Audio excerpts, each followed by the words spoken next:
நலமான வாழ்வே நிறைவான பெருஞ்செல்வம். இந்த நல்வாழ்வு பதிவுகளை கேட்கக்கூடிய இளைஞர்கள் மத்தியில ஒரு குறைபாடு உண்டு. அவங்க குறைப்பட்டுக்கிறது ஒரு விஷயம் என்னன்னு சொன்னா, இவங்க வெகு மக்கள் அதிகமா விரும்புற உணவ வந்து இத ரெக்கமெண்ட் பண்ணவே மாட்டாங்க. யாரு அதிகமா விரும்பாத பொருட்களோ, அத மட்டும் தான் இவங்க சொல்லிக்கிட்டே இருப்பாங்கங்கிற மாரி ஒரு குறைப்பட்டுக்குவாங்க. ஆனா அது சரியில்ல. எடுத்துக்காட்டா, மூலிகை ஊன் சோறுன்னு ஒரு உணவு இருக்குதுங்க. இந்த உணவை யார் தயாரிச்சாலும் இதில 12க்கும் மேற்பட்ட நோய் எதிர்ப்பு சக்தியும், மருத்துவ குணம் மிக்க பொருட்கள கலக்காம தயாரிக்கவே முடியாதுங்க.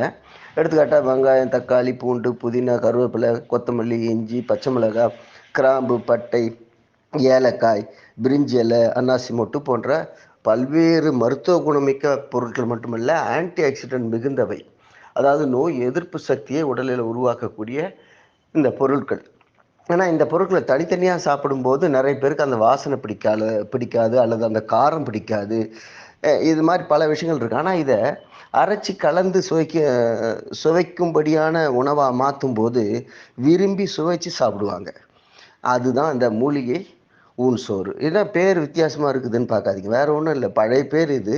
இப்ப இந்த பேரு என்ன பேரா இந்த உணவுக்கு இருக்குதுன்னு சொன்னா, பிரியாணின்னு சொல்றாங்க. அடடா! பிரியாணியா அப்படி சொல்றீங்க? அது நல்ல உணவான்னு வியப்பா கேட்காதீங்க. உண்மையில பிரியாணி ஒரு உன்னதமான மருத்துவ குணமிக்க உணவு தாங்க. அதுல சந்தேகமே கிடையாது.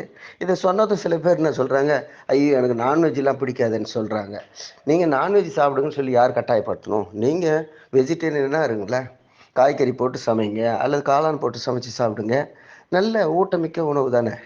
இதில கூடுதல் தகவல் என்னன்னு சொன்னா, இல்லத்தரசிகளுக்கு ரொம்ப எளிதான உணவு. ஒரு ரசம், மோரு, குழம்பு, அப்பளம், பொரியல், கூட்டு, சோறுன்னு செய்யறத விட, ஒரே நேரத்தில எளிதா செய்யக்கூடிய உணவு. அவங்களுக்கு அதிக சிரமம் வைக்கக்கூடாதுன்னு நெனைக்கிறவங்களும் இந்த உணவ அடிக்கடி சாப்பிடலாம்.